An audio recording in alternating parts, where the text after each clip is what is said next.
Oh, come on. Don't be like this. There we go. Parked on a slope is not going to stand up right. Yeah. Don't get peach on my laptop. I mean, it's a healthier snack than we normally go for. It's not donuts. I'm a bit worried that every podcast starts with being like, today Alex is eating. Like a food diet. For everyone that's listening, because Tess will probably leave this in and not edit it out.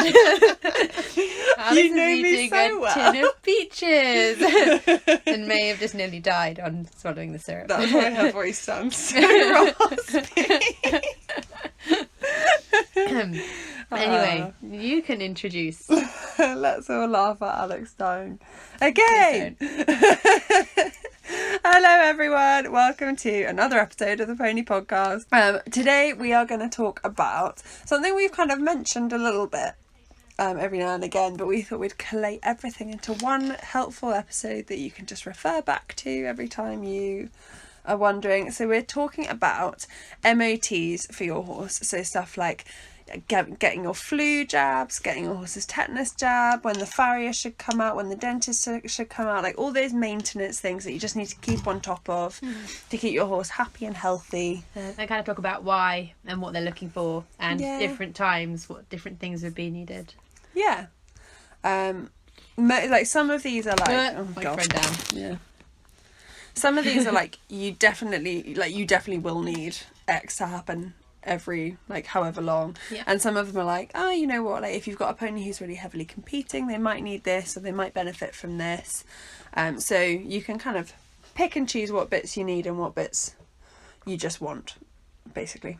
So we will start with vet checks, so when you need to get the vet out and how often you need to get the vet out. We've talked a bit about flu jabs in our short episode, so if you can scroll back, it's quite near the beginning, scroll back and find out more about flu jabs. If you scroll down, we did that one with the vet, but we also did the one on ailments, so they're all in there. So if you want more detail on flu, you're gonna have to scroll back a little bit and give us some more listens. But for flu, you want it done ideally every 6 months, especially if you're out competing a lot. But also I know some hunts, if you take your horse like drag hunting, some hunts don't even let you to get your horse off the lorry without having a 6-month booster. A lot of show venues, if you're just going schooling, won't let you get the horse off the lorry without a 6-month booster. And also pony clubs have been checking passports at rallies as well. Yeah, so even if you're not competing, like you're just going out and about, you really want to have that 6-month jab, but it can just be annually, like if the horse isn't leaving the yard or coming much into contact with other like strange horses, you can just do it annually, but ideally you want to have it every 6 months because the efficacy does wear off a little bit. Ooh, a fun thing for you, not vet related at all, but our vets are offering a 10% off flu jabs in August. Oh, I need to work out when my booster is due. I need to have a look at my passport. So if you need your flu jabs done, because it's see about if that your time. vets have got any deals on, if they've got a load. The other jabs that they might need are tetanus. So we've talked a little bit about tetanus in the ailments episode.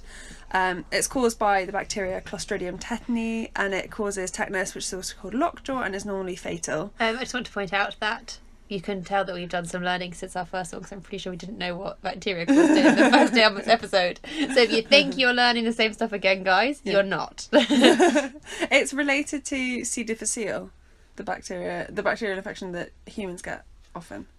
What does that do? C.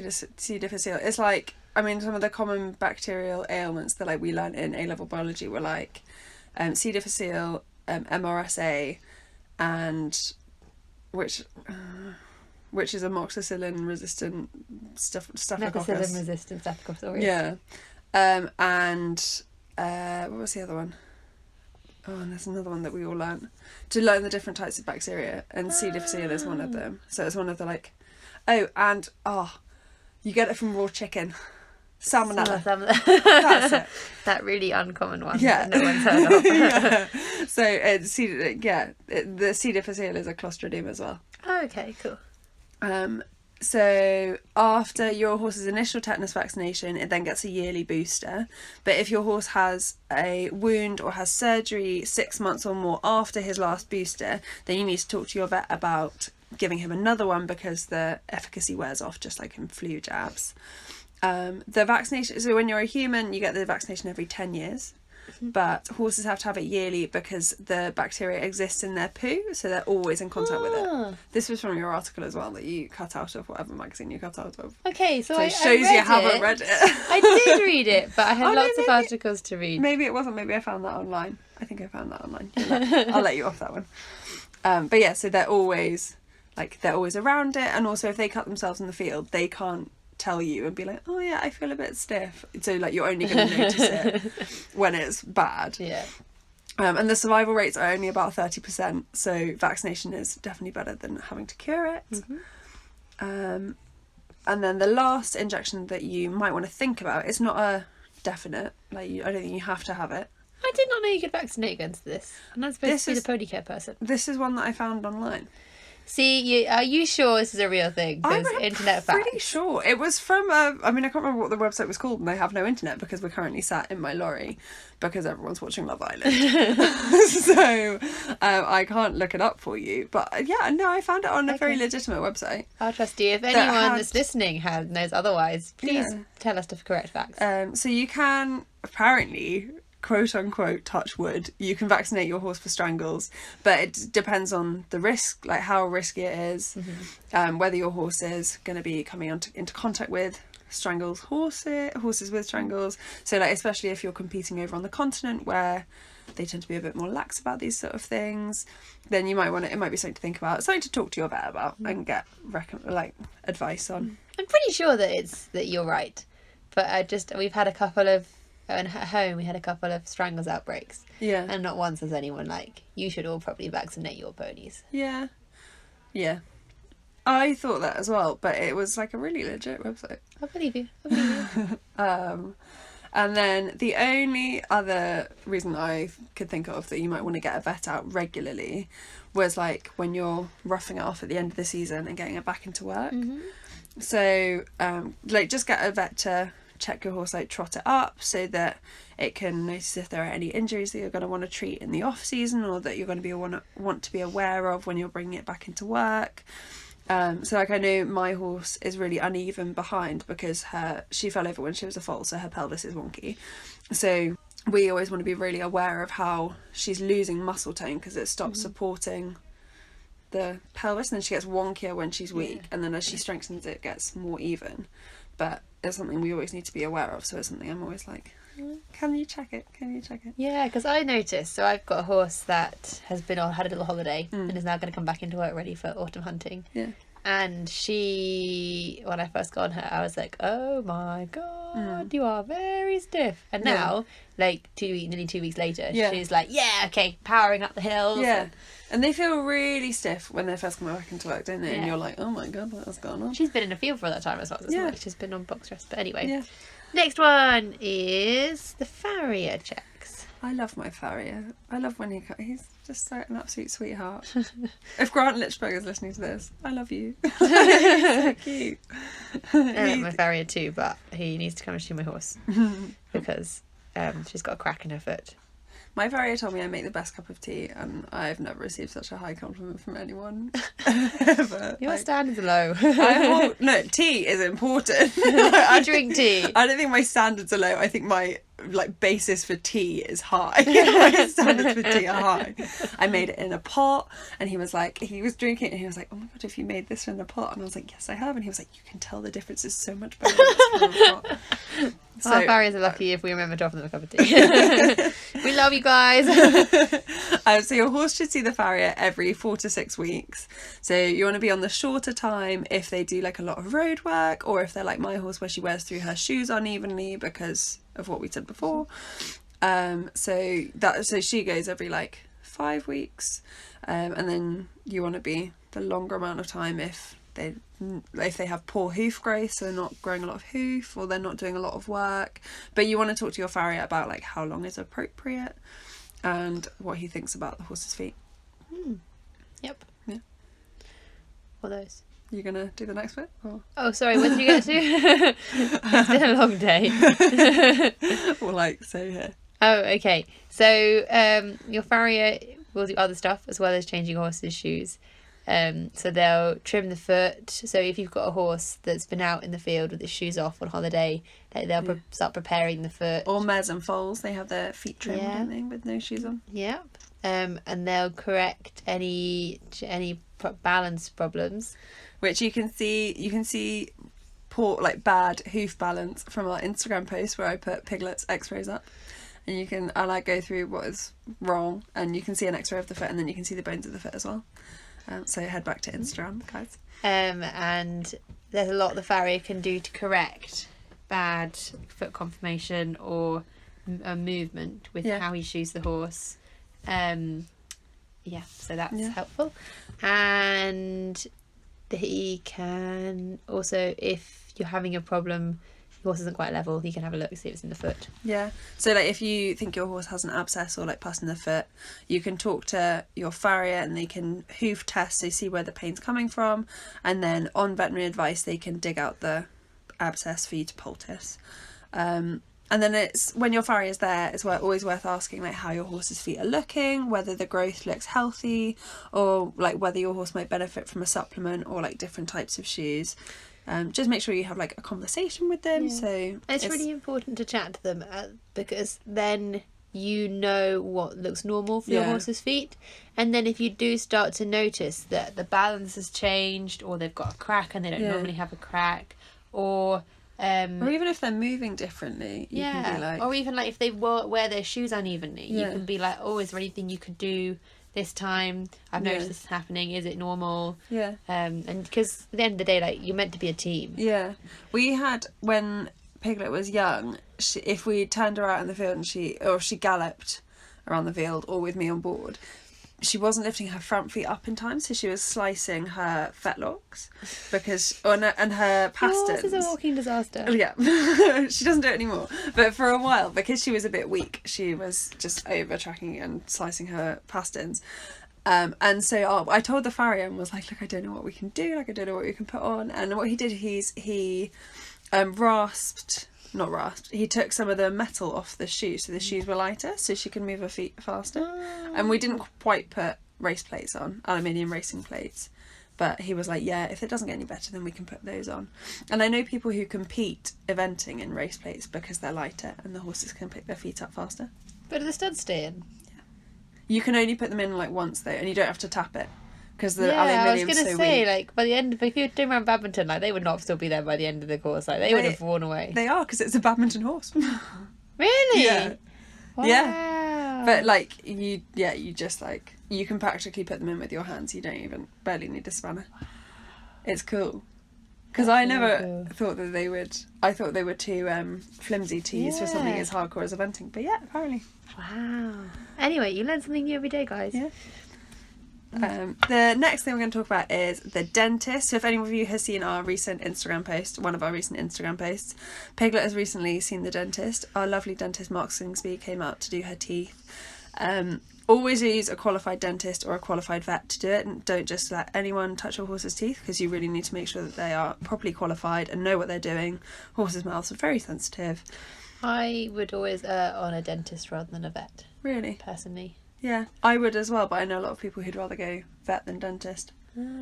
I would always rather go dentist than vet. And it's really sexist and it's really bad, but I would always prefer a man do it because they're so much stronger. But, so I had this discussion with a dentist. Yeah. And they said that so say you had a room, 50-50 vets and dentists. If you asked whether you should sedate a horse to do its teeth, 90% of the vets will put their hand up. Yeah. If you ask, if you ask if you shouldn't, 90% of the dentists will be like, don't sedate it. Yeah. Because they're like, we have to work with the horse. Yeah. And take our time. Yeah. And they've got to be happy with us doing stuff in their mouth. Yeah. Because he was like, you can take too much off or do too much with the horse sedated because they don't feel the pain, they don't react. Yeah, and also you can just do it. Yeah. You haven't got to, like, do a bit and then come out and do a bit more and be like, oh, does it look alright? And so yeah. That is one thing I've been so grateful for Mark, our dentist, for, is that he's always been really quiet and really calm with our horses. And Piglet, I remember when she first had him done, so she came to us when she was 4 and I don't think she'd ever seen a dentist. So he was so quiet and so calm that the first time it was quite stressful for everyone involved. I mean, she wasn't badly behaved, but it was quite stressful for everyone involved. And I mean, I know in the photo she looks a bit wide-eyed, but she does have a gag literally cranking her mouth open. And she just stood in the middle of the table, like didn't back into a wall or anything, just stood and just let him do it. And I think it's because he's been so calm and so good with her. So horses have let's do some facts now. Horses have 2 sets of teeth throughout their life, just like humans do. The first set come in soon after birth and they stick around till they're about 4 and then they come out. And the next set of teeth become visible at about 4 and then fully erupt at 5. And then they all meet the upper teeth at 6 and can develop you can develop a hook on the back of the front row of teeth at 7 because the upper teeth are longer than the lower teeth and therefore they wear down unevenly. So they should be seeing a dentist before this just to make sure that everything's wearing down as it should be, but this is the first stage at least at which they're like going to need dental intervention to rasp down the hook. I was advised that horses should see the dentist for the first time when they're 3. Yeah. Because that's when you're going to put a bit like a bridle on them. Yeah, so they need to be seeing the dentist like well before that, but that's the first stage at which you're like they definitely need to be seeing one now to check the hook. Yeah. And then as the horses get older, teeth wear down, they wear down and the shape of the table, so the shape of the flat surface on the top of the tooth changes, and you can look at that when you're aging horses for anyone doing their AH test. You should get a vet or a dentist, whichever you choose to go with, to check them every 8 to 12 months. Either way, make sure they're properly qualified.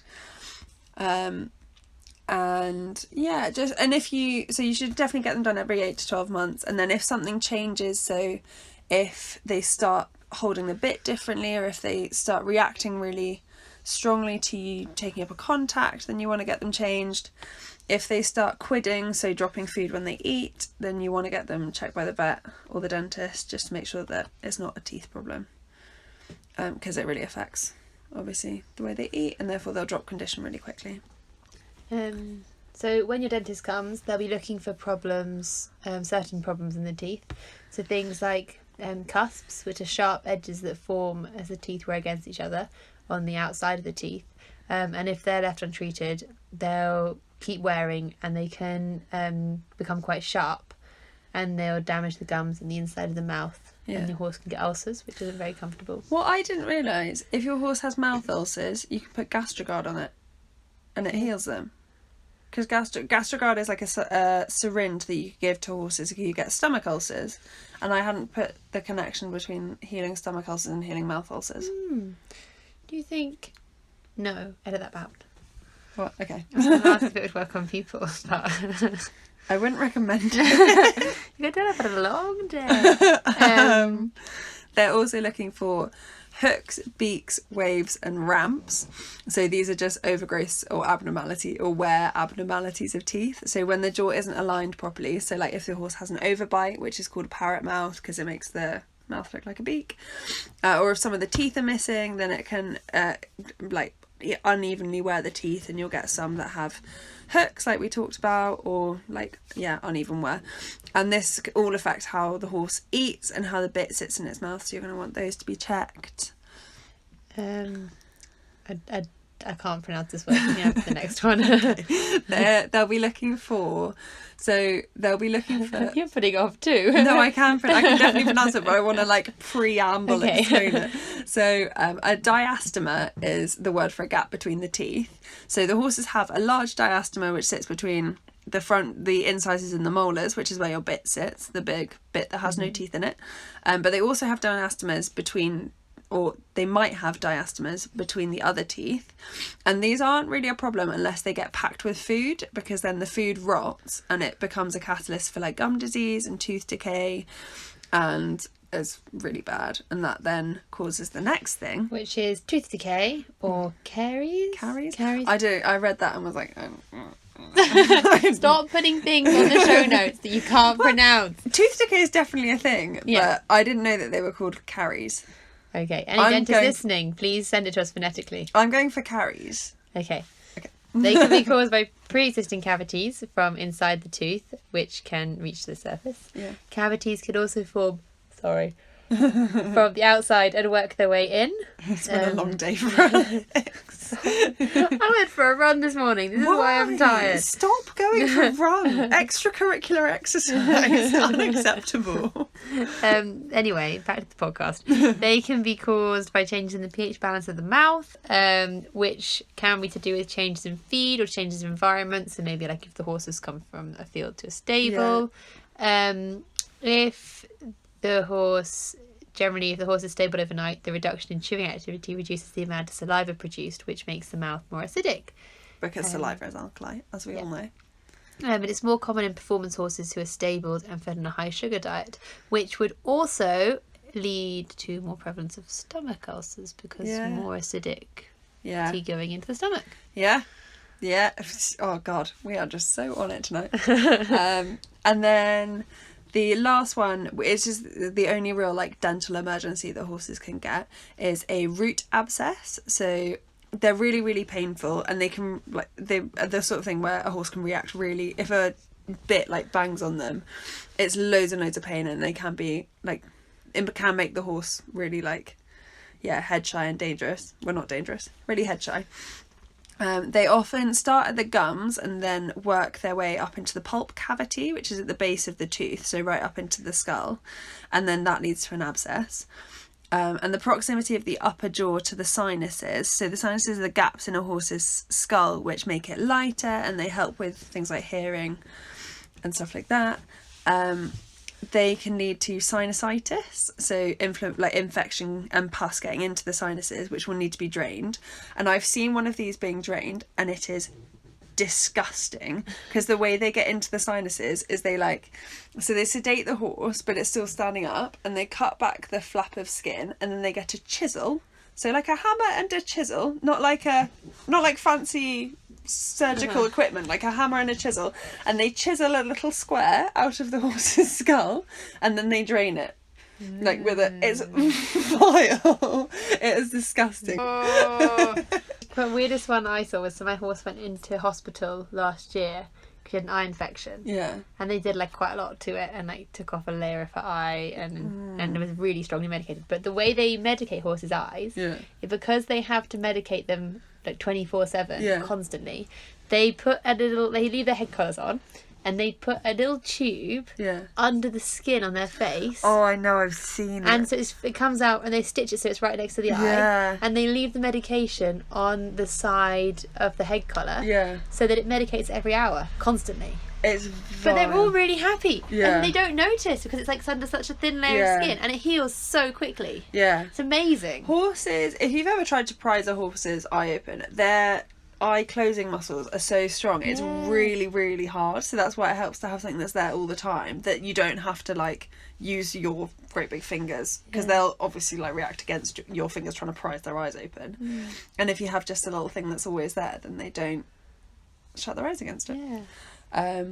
We're nearly done. I promise. Sorry, I'm a bit distracted this time. It's always when we're tired. I'm not that tired. It's not me. I'm not the distraction. Sorry. Okay, the next thing. So we're on to kind of less like imperative things. So the next thing is the physio. So physios tend to be like on a more flexible basis, as and when your horse needs them. Most horses tend to be seen every like couple of months. It kind of depends on what level your horse is competing at, or like any pre-existing conditions it has, or on the advice of your physio. So if your physio has come out to see your horse and been like, let me come back in 2 weeks, then you have to take that advice. And they can of course be seen like less than every couple of months, but it might be worth getting your horse checked over like at least once or twice a year, just to make sure that everything's happy and it's not really sore. There are also a lot of other different treatments out there. There's so much. Yeah, there's like your chiropractor, osteopath, different bone therapist, Metimony. There's a woman here that started doing something with like electropulses on certain muscles. She does Kirsten's horse. And it's kind of a new thing. And so it's important that you find out what the person treating your horse is actually doing. And because some of them you need the vet's permission to do, and some of them you don't. Yeah. Some physio, if someone calls themselves a veterinary physio, if you get them out and they don't ask for your vet's contact details, don't use them, because a veterinary physio has to work with your vet, and if they're not taking your vet's contact details and speaking to your vet beforehand, they're just being like, oh yeah, I'm a veterinary physio, and I would err on not trusting that sort of person. So I mean, for this sort of thing, like, I would tend to go, instead of being like, my horse definitely needs a physio, my horse definitely needs a chiropractor, I would speak to people locally and kind of go off word of mouth, because you want to know how effective they are, instead of just being like adamant that you're going to have one type of person. You want to know how effective they are, whether other people have felt a difference. And it's good to have a couple as well, because like we used to have someone that did physio on our horses, and then we had someone else that did more like a sports massage type thing, and they'd come in between sometimes, or if we didn't think they really needed a full physio, we'd be like, can you just come and see if something's tight? I know people at home who have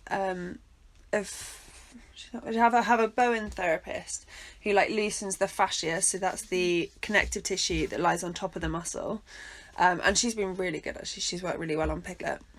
So they have her come and do like 1 week, and then a couple of weeks later they'll have a chiropractor who'll come and like get all the bones in line, and then like a couple of weeks later they'll have the fascia redone, so that kind of you're keeping the muscles soft and then keeping the skeleton in line, and etc.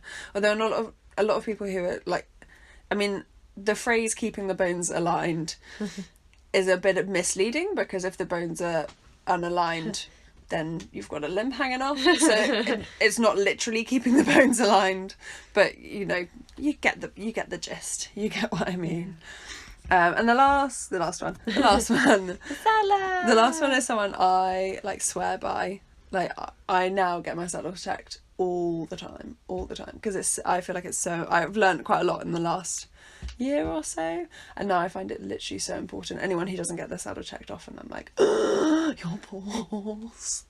So the fit of the saddle not only affects your horse, but it affects your position and balance. And once you get kind of used to your horse, you'll notice so quickly when your saddle isn't right, like so quickly. Ideally, so in a perfect world, your saddle would be checked every 4 to 6 weeks, as well as everything else that's being checked every 4 to 6 weeks, especially during periods when your horse is going to be changing shape a lot, so when you're bringing him back into work or when you're roughing him off. But, you know, you can, be quite practical about that sort of thing, because they are expensive, and quite often, especially if your horse is just doing low-level stuff, your saddler's going to be coming out and going, oh yeah, it looks fine. Oh yeah, it looks fine. Oh yeah, it looks fine. So you kind of take advice. You can roughly fit a saddle yourself, as we've all done in our AH test. C+ and above. Really? Mm-hmm. I didn't know it went down as low as C+. Yeah, C+ and above. My goodness. So you can roughly fit a saddle yourself and check where it's tight, and like check it enough that you can ride in it and not damage a horse's back. Mm-hmm. But I mean, having been to lectures and stuff, the process is so nuanced and so complicated that I wouldn't even vaguely contemplate doing anything myself. Mm. I'd always get my saddler out, and he comes out to see us all the time. He does my bridle now as well, because I'm psychotic. I keep him very quiet in the corner here. Do you not get your saddle checked all the time? Oh, it stresses me out so Although, much. I have to say, Kelly came to fix my girth strap on my saddle over badminton, and I was like, oh, I really should get a saddler to look at my saddle, and she's like, it's foam. The flocking's never going to settle. Like, it's going to be fine. And I was like, oh, okay, cool. Do you not find you need different arches though? Because I find when Piglet loses condition, she goes to a medium narrow, and now she's a medium because she's got more muscle on. No, my pony's always round. But that's why I had such problems at Tweedledum at the start of the year, because my arch was too narrow, and so the saddle kept slipping backwards, because as her shoulder moved it would push it back. My saddle's never moved. Fair enough. So you can use stuff like that to notice when you're like, oh, I might need to see a saddler. Like if your horse starts bucking and hasn't bucked before, or changes the way it's moving, or your saddle starts slipping or doing stuff like that, then you probably want to get a saddler out to just check it, because I mean the whole of the horse's movement is like coordinated through its back, and you don't want to be pinching anything in there or stopping anything in there from working.